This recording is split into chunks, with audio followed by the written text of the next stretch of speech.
Has the long-awaited Ukrainian military counterattack started? There's some evidence it might have. The Institute for the Study of War reports that on May 12th, Ukrainian forces made gains northwest of Bahkmut in localized counterattacks. Footage posted by several Russian mill bloggers appears to show Russian forces fleeing Ukrainian artillery fire about 4 kilometers northwest of Bahkmut. One Russian mill blogger claimed that elements of the 200th Separate Motorized Rifle Brigade, part of the 14th Army Corps Northern Fleet, lost their positions in the area about 6 kilometers northwest of Bahkmut. Russian mill bloggers additionally reported that Ukrainian troops are counterattacking towards the west of Bahkmut, and that Ukrainian skirmishes with the 1st Donetsk People's Republic Army Corps near Mayorsk had stabilized the situation in that quadrant of the ongoing and costly battle. Predictably, the Russian Ministry of Defense immediately rejected claims made by other Russian sources regarding Ukrainian advances and claimed instead that elements of the 4th Separate Motorized Rifle Brigade, Luhansk People's Republic, and 200th Separate Motorized Rifle Brigade were regrouping after repelling all attacks northwest of Bahkmut. And in a sign of growing dissension among Russian elements fighting to take Ukraine, the head of Russia's Wagner mercenary group, Yevgeny Prigozhin, said that what the Ministry of Defense was talking about is, quote, unfortunately called fleeing and not regrouping, end quote. Other videos have been posted to the web recently that indicate signs of bad morale among Russian troops. In one, a soldier trying to sleep in a trench casually tosses a grenade dropped by a drone aside, as if he's more irritated than scared of the idea of getting blown to bits after months on the front lines. And in another, a soldier appears to attempt to surrender to a Ukrainian drone flying overhead while his countrymen shoot at him to prevent him from doing so. And speaking of the Wagner Group, Prigozhin has also made headlines lately with what looks to be growing tensions with Russian President Vladimir Putin. Prigozhin's recent public statements, which have taken the form of taunts and tirades, are revealing problems in the war effort and potentially undermining Putin, who has always been his political benefactor.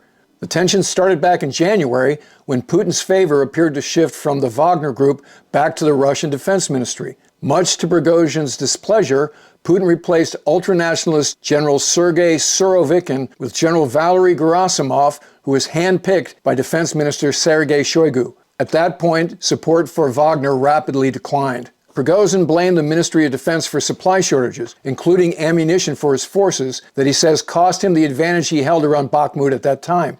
In the face of devastating losses of his mercenaries, a large percentage of them recruited from the hardest criminal populations locked up in Russian prisons, Prigozhin also charged the Russian military with using Wagner Group as cannon fodder.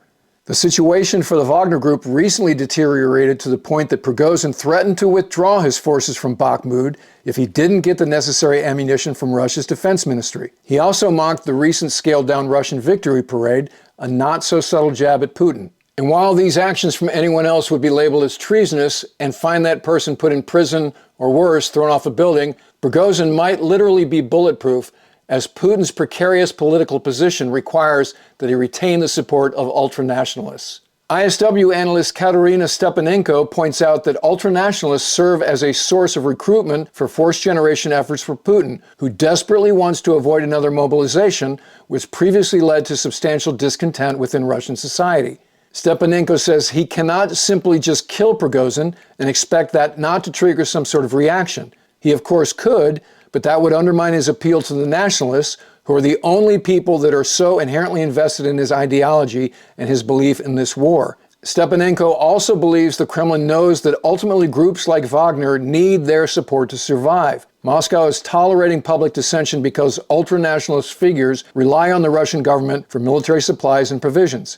Meanwhile, Russian-installed officials in the eastern Ukrainian region of Luhansk accused Kyiv of firing missiles at an industrial complex in the region's main city, around 100 kilometers behind the front lines. Videos posted on social media showed a large plume of thick black smoke billowing over Luhansk from what Russian-installed authorities said was an industrial facility hit by 2 missiles fired by Ukraine. The city of Luhansk is deep in eastern Ukraine, around 30 kilometers from the border with Russia, and 100 kilometers from the front lines of fighting. That puts it beyond the reach of most of the shorter-range missiles that Ukraine has largely been using in the conflict so far. So that leaves the Storm Shadow, which UK Defense Minister Ben Wallace said that his country had begun supplying to Ukraine, fulfilling a long-standing request from Kyiv for long-range missiles. Wallace said, "We will not simply stand by as Russia kills civilians. Russia must recognize that its actions alone have led to such systems being provided to Ukraine. And as reported by our good friend Tyler Rogaway at The Drive, the Storm Shadows have been apparently supplied with Kyiv's assurance that they won't be used against targets in the Russian Federation. Wallace said that the weapons would be used within Ukraine's sovereign territory, although that would not rule out strikes against Russian-occupied parts of Ukraine, which includes Crimea. According to the manufacturer MBDA, the Storm Shadow is designed to meet the demanding requirements of pre-planned attacks against high-value fixed or stationary targets. Ukraine has long campaigned for the Army Tactical Missile System, also known as ATACMS, a ground-launched short-range ballistic missile that can be fired from the High Mobility Artillery Rocket System, or HIMARS, already in use by the Ukrainian military. With a range of over 155 miles, the Storm Shadow falls somewhat short of ATACMS with its almost 200-mile range. However, the air-launched Storm Shadow still greatly extends the range at which the country can hold Russian targets at risk. As I just said, Storm Shadow is an air-launched weapon, and the Air Force's MiG-29 Fulcrum and Su-25 Frogfoot probably can't carry it.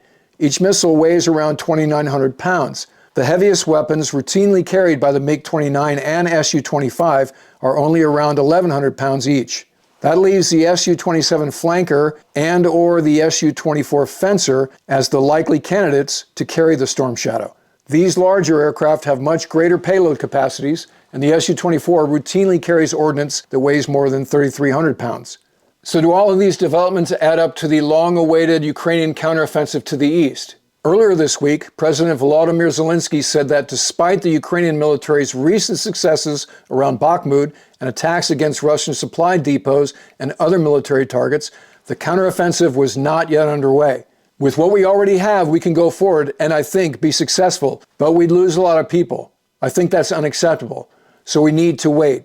We still need a bit more time. But of course, that statement by the Ukrainian president that the counteroffensive has not yet begun might actually be part of the counteroffensive information campaign. We'll just have to wait and see. All right, that's going to do it for this episode. If you're not already a subscriber, become one so you don't miss anything going forward. If you'd like to help support the channel, please consider using the super thanks, the heart icon below, or become a patron at patreon.com/WardCarroll. In the meantime, I look forward to talking to you again very soon.